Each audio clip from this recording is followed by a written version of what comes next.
रहस्यमयी हवेली का भूत। गांव से दूर घने जंगलों के बीच एक पुरानी हवेली थी जिसे लोग कालेश्वर हवेली के नाम से जानते थे।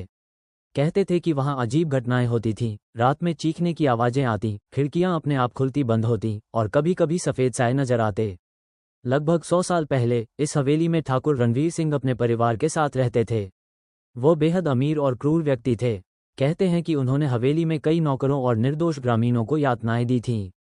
एक रात उनकी पूरी परिवार रहस्यमय तरीके से मारा गया।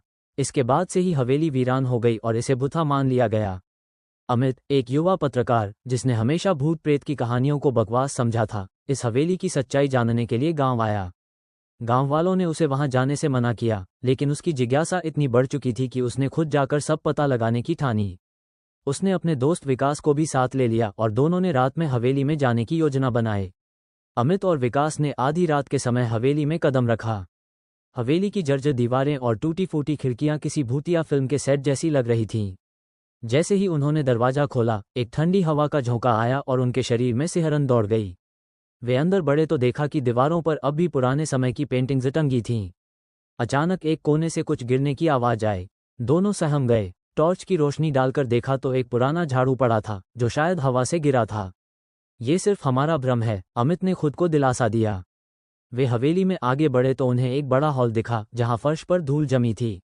तभी हवा में अचानक कुछ फुसफुसाने की आवाज आई। दोनों ने एक दूसरे की ओर देखा। क्या तुमने भी सुना? विकास हकलाया। अमित ने सिर हिलाया। तभी हॉल के एक कोने में रखी कुर्सी अपने आप हिलने लगी। ये देखकर विकास डर गया, लेकिन अमित ने हिम्मत बनाए रखी और कैमरा निकालकर रिकॉर्डिंग शुरू कर दी। अचानक हवेली की दीवार पर एक परछाई नजर आई। ये किसी इंसान जैसी थी, लेकिन उसका चेहरा स्पष्ट नहीं था। परछाई धीरे धीरे उनकी ओर बढ़ने लगी। दोनों के रोंगटे खड़े हो गए।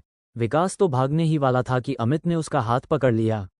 अगर अभी भागे तो हमें कभी पता नहीं चलेगा कि यहाँ सच में भूत है या कोई चालबाजी, अमित ने कहा। वे साहस जुटाकर आगे बढ़े। तभी उन्हें हॉल के एक कोने में फर्श पर एक लोहे का ढक्कन दिखा।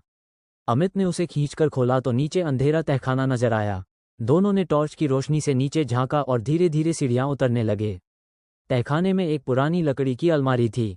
अमित ने अलमारी खोली तो उसमें से एक पुराना डायरी मिला। डायरी पर लिखा था, रणवीर सिंह। अमित ने धूल झाड़कर डायरी के पन्ने पलटने शुरू किए। इसमें हवेली की खौफनाक सच्चाई लिखी थी। रणवीर सिंह ने हवेली में रहने वाले नौकरों पर जुल्म किए थे।